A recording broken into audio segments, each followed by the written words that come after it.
Today on Armchair Operators Guns and Gear Reviews, we gonna do a versus video, y'all. Y'all know I had to do it. Y'all know I had to do it. Today we are gonna put the Canik rival steel frame up against the Sig Sauer P226 X5. Which particular pistol is gonna come out on top? Well, stay tuned and you'll find out.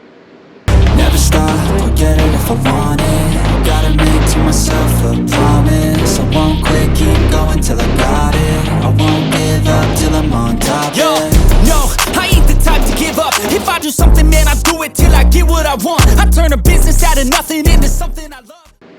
What's going on, y'all? It's your big homie, the Armchair Operator, and welcome to today's video. So as y'all see in the intro, we're doing a little versus video between the Canik rival steel frame and the Sig Sauer P226 X5. But before we get into all that, if this is your first time visiting the channel, welcome. Stay a while, sit down, prop your feet up, and I hope you enjoy the show. If you're returning to the channel, thank you for coming back. I definitely appreciate y'all. Sit down, relax yourself, and I hope y'all enjoyed today's video. So anyway, on to the verses. So let me just say this. I love Canik. I love Caniks. I've only ever owned two, but I only currently own one. But I do plan on getting more in the future because I really like Canik. They give you a lot of bang for your buck, right? A lot of performance at a very good price. So the reason why I decided to put these two together is simply this. The Canik rival is the whole premise behind it is a budget style competition gun that's supposed to be able to run with the big dogs, right? Your big dog race pistols. Now we got the SIG P226 X5 coming into the chat. And it's like, you know, this is a more expensive gun by quite a lot, actually. And that's supposed to be a race pistol. So we got budget versus expensive. So why not put the two together? So I figured we're going to do a versus just to see how well the more budget-minded Canik rival steel frame can compete with something that's literally over $1,000 more expensive, the 226 X5. So that's what we're going to look at today, y'all. And if you're not familiar with my versus content, basically I like to put near peer guns together just to see how they compare in different categories. You know, features, shootability, reliability, MSRP, value for the money, accessories, all of that.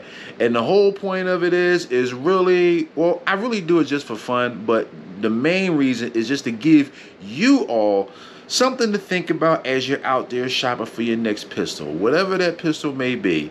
So think about what the particular gun comes with, how it may handle, how it may fit you, so that way it can help you to make a more informed choice the next time you're at the counter purchasing your next firearm. All right, so with all that being said, let's head on over to the tabletop and we're going to dive into both pistols and see how they stack up to one another. So let's go on over there. Let's get down to business. All right, y'all, welcome to the review space. And we have both of our, I would say, today's contenders down here in the review area. We got the Canik rival steel frame and we got the SIG 226 X5 over here. But before we get started and before we get into anything, we got to verify clear. So let's do that. As you can see, the Canik is clear. I don't know if you can see that, but the Canik is clear. Magazine is empty, and this firearm is verified clear. Now we're going to take a look at the 226. As you can see there, that particular firearm is empty. Magazine is also empty, and this particular gun is verified clear. And we are filming in a safe and controlled environment. There is no live ammunition anywhere in my review space. Okay, now let's talk about the versus. So Just to give y'all a real quick overview of the verses, these are the features, these are the categories that we're going to be talking about. First, we're going to talk about features. Then we're going to move on to accessories, ammo capacity. Now, basically, ammo capacity is simply the total amount of ammunition that you can carry with the firearm from the factory. So if you take all the magazines that comes with the guns and add that up, that's basically the total ammo capacity that the gun ships with from the factory. Just so I explain that and make it very clear to y'all. Then we're going to talk about ergonomics, portability and concealability, shootability and reliability, the disassembly for maintenance, aftermarket support, MSRP, and the value for the money. Now, again, with these versus videos, there is a lot of subjectivity involved, but I try to break it down to make it as objective as possible. But again, at the end of the day, these are largely my opinions. So if you choose the one opposite of the one that I choose, then you basically win. If you choose the one that I choose, then you know that's cool too. And I'm also going to give you the operator's choice following the verses. So let's dive into it. And so in order to get started, we're going to talk about the features. Okay, y'all, so for the features, I actually broke the features down into a few subcategories. The sights, the slide serrations, whether or not it has an accessory rail, whether or not it's ambidextrous, the trigger itself, whether it's how optics ready is the particular firearm, the type of barrel, and modularity. Okay, so let's get started. So as far as the sights go, they basically have almost damn near the same sight picture.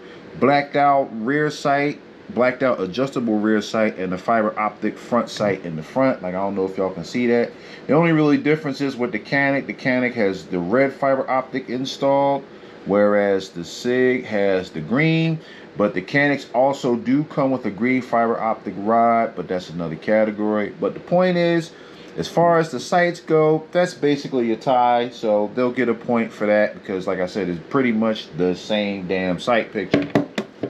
Now, if we're going to talk about the slide serrations, simply put, the Canik wins the slide serrations for me simply because these slide serrations are far more aggressive and pronounced, especially in the front as far as the Canik. Whereas the SIG, I mean, they're good enough to get the job done, both front and the back, but while the rival's rear slide serrations aren't as aggressive as the front really takes it for me. And most people are pretty much going to rack it like that anyway if they have an optic mounted on the back. So I gave the slide serrations over to the rival steel frame. Now, if you're talking about whether or not both guns are ambidextrous, honestly, neither one are fully ambi, but they have ambidextrous components for all intents and purposes. Like with the Canik, you have the slide stop, which is ambidextrous, okay?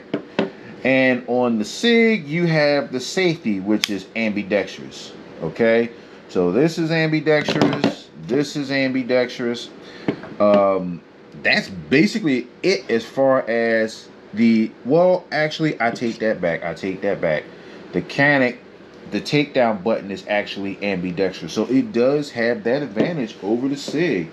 It does have that. So, I mean, if you want to go by that, I have to give that particular mark to the rival. Because the SIG, the takedown lever is just on the one side. So, I mean, simply put, rival gets that one. But for all intents and purposes, they're basically partially ambi. They're not fully ambi, but if you just want to nitpick and go by each individual component, then the rival gets that on the technicality for all intents and purposes. But anywho, we're going to move on to the trigger. Now, the trigger, in my opinion, is where the X5 really shines. Now, the trigger in the rival steel frame is no slouch. So we're going to ghost that trigger real quick with my trigger pull gauge. I actually remembered to bring it this time. How about that? All right, so anyway, we're going to do that. Let me see. let me slide this to the side. Let me try to figure out the best angle to do this. All right, so all right, so let's do it like so. Wait, hold on. Put the thing down, stupid. All right. So this is what we got right there. A little over 4 pounds for that. Okay. Let's do it again. Just wanna grab the shoe right quick and about the 4 pound mark again. A little under, but you get the general idea. We're gonna do it one more time just for shits and giggles. All right.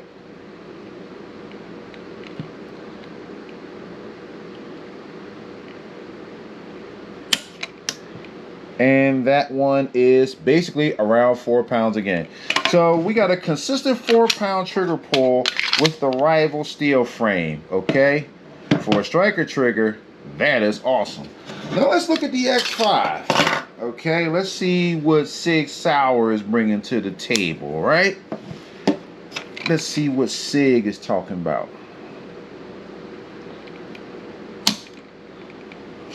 Uh-oh, I didn't drop the thing, but look at that, look at that. I don't know if you can see that, but we are sub 3 pounds on that one, y'all. Sub 3 pounds. I don't know, that like it's about maybe 2.8 pounds or something like that. Let's try it again.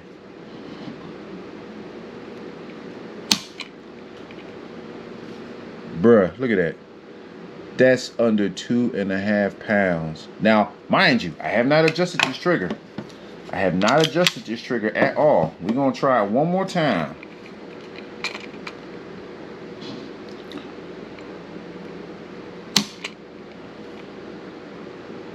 The results speak for themselves, y'all. We are at like a 2.5 pound trigger. So when it comes to triggers, I think it goes without saying that the Sig Sauer wins the battle of the triggers. Now, on to the optics plates. So both guns come with an optics cut. I'm not gonna say optics plates. We're gonna talk about optics ready. I'm sorry. Both guns come optics cut. The rival comes with optics plates, whereas the SIG 226 does not.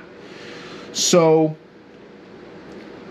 if y'all know me, y'all know I prefer a gun that's going to be optics cut to come with optics plates right out of the box. I want to be able to mount a red dot to my pistol when I get it home from the gun store or from the factory or wherever I buy it. Okay, I want to be able to throw an optic on. Now that's not to say that you cannot do that with the 226.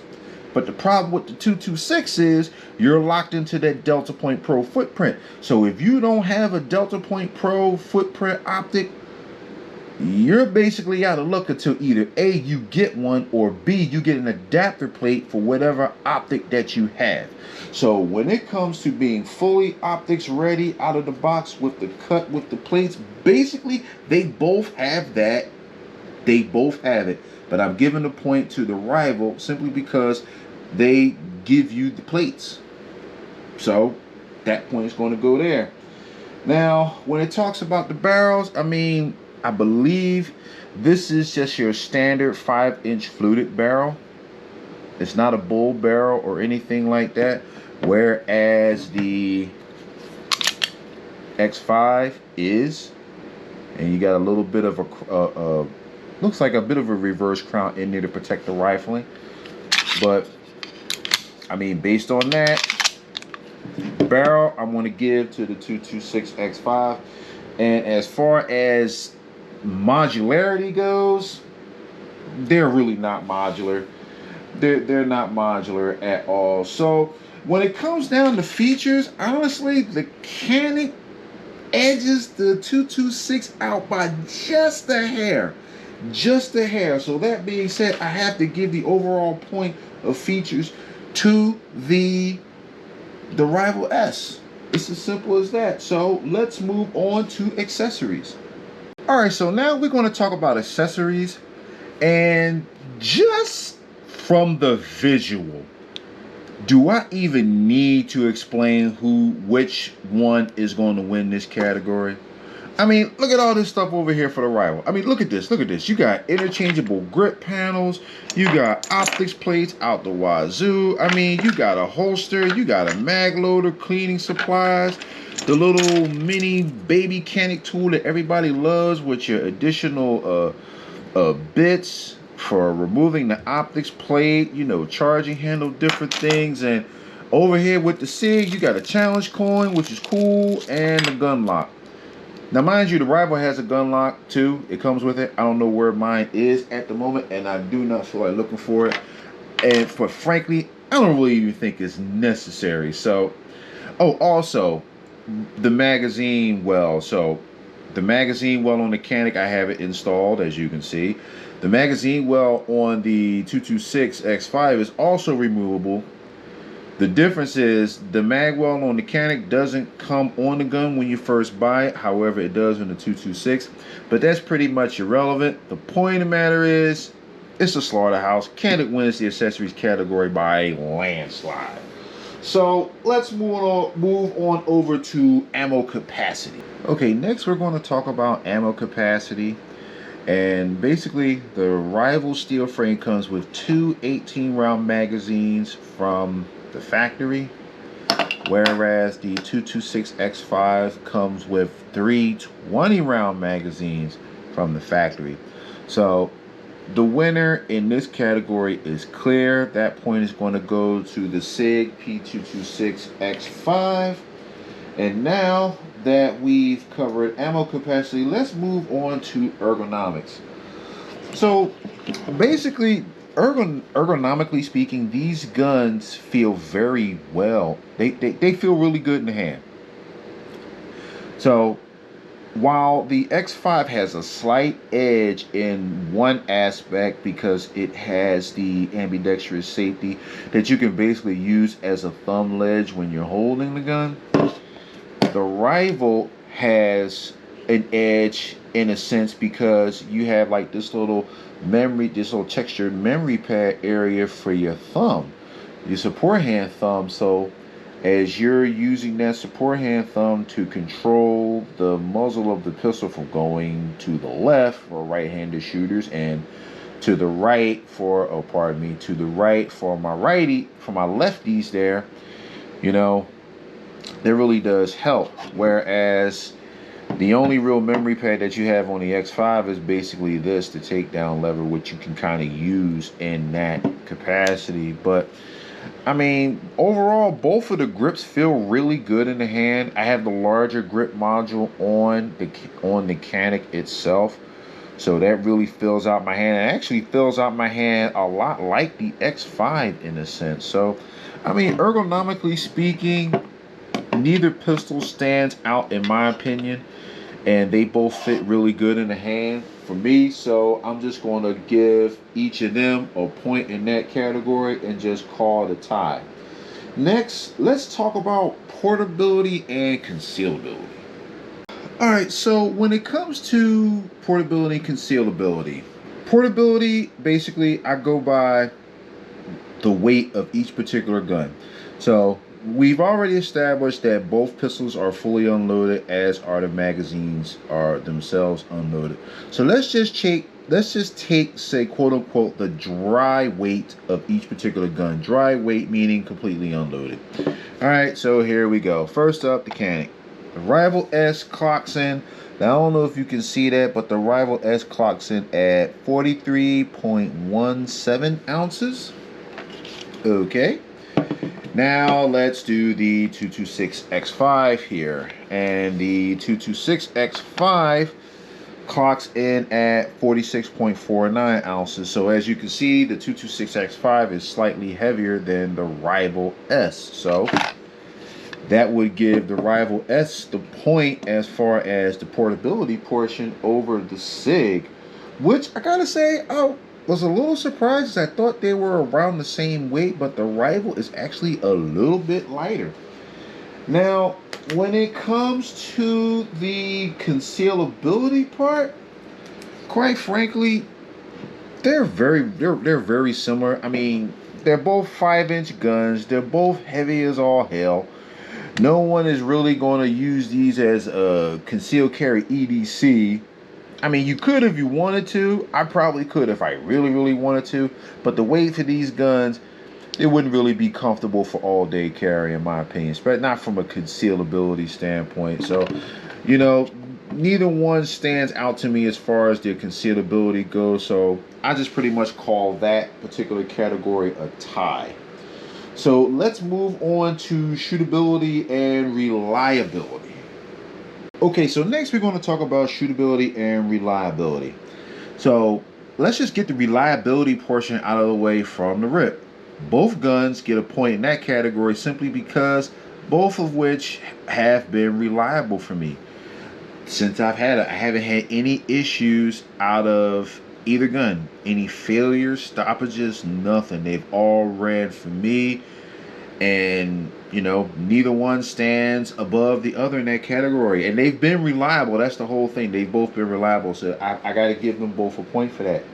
Now, here's where things get a little interesting when we talk about the shootability. So I want to include some shooting footage just so that y'all can kind of get a visual representation of the little test that I did. So I like to keep my shootability test pretty simple, just on a static range, and I believe the target was out to about 5 yards. And I didn't really do too many rounds of this because I'm doing my best to conserve ammo. But through the overall shot groups that I've put down range on both guns, the X5 was consistently the tightest between, you know, out of all the groups I shot. Now, the thing about it is, the Rival S, the groups were pretty tight there too. Now, I also have to caveat that with saying some of that was also my fault in a sense, as far as why some of the groups opened up with the Rival. Going, like, transitioning between two different guns with two different trigger fields and so on and so forth does kind of trip me up a little bit. But at the same token, I also feel like that's a more honest representation of my ability with both particular guns. So it's not like it's doctored or scripted or anything like that from going from one and going from the other.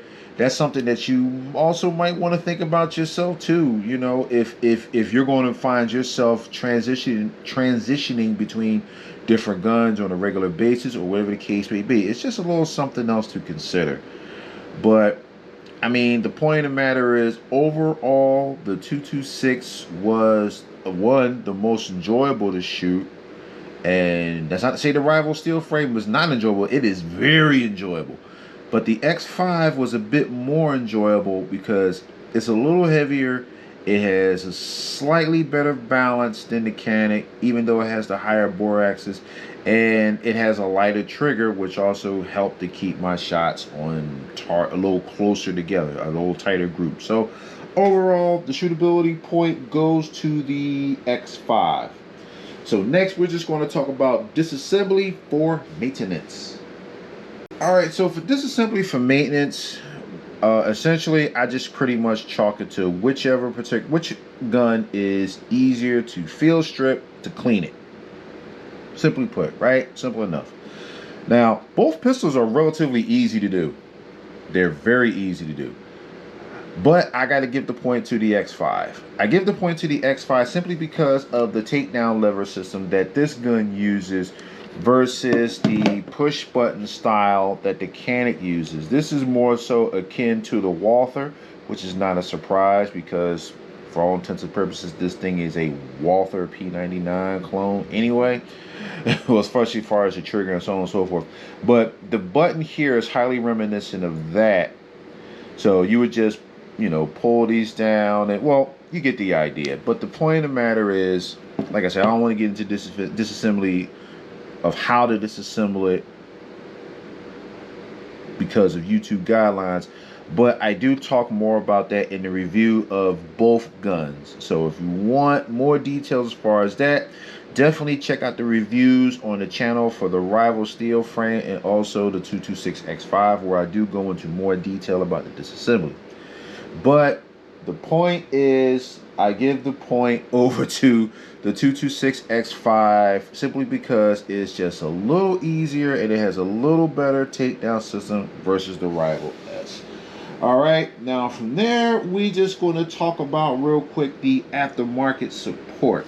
Now, in terms of your aftermarket support, now the Caniks, the aftermarket support for the Caniks are growing, and that's actually really good to see. I don't even go as far as it's like the magazines themselves. The magazines are very plentiful, and I have, I think, maybe 2 or 3 20-round magazines for my rival S. So it was very easy for me to source magazines for this particular gun, even though it only came with the 2 18-rounders from the factory. Even so, getting accessories for the 226 it's a lot easier to do. Now, granted, yes, it's the 226 X5, but for the most part, if you're talking about holsters, provided it's an open-ended holster, right? You know, if you're talking about holsters or additional grip panels and so on and so forth, these are a bit more plentiful than that of the Canik rival. Now, like I said, the aftermarket for the rival is growing quite a bit. Like, Lock Grips has some aftermarket grip replacement wraparound grip panels for the rival steel frame, which honestly I have my eye on. So don't be surprised if you see this particular firearm in the video down the road with some Lock Grips on there, because they look nice. But either way, like I said, the 226 platform's just been around a lot longer. So of course it's going to have a larger aftermarket. It's going to have more aftermarket support than the Canik. So I got to give the point for aftermarket support to the 226 X5.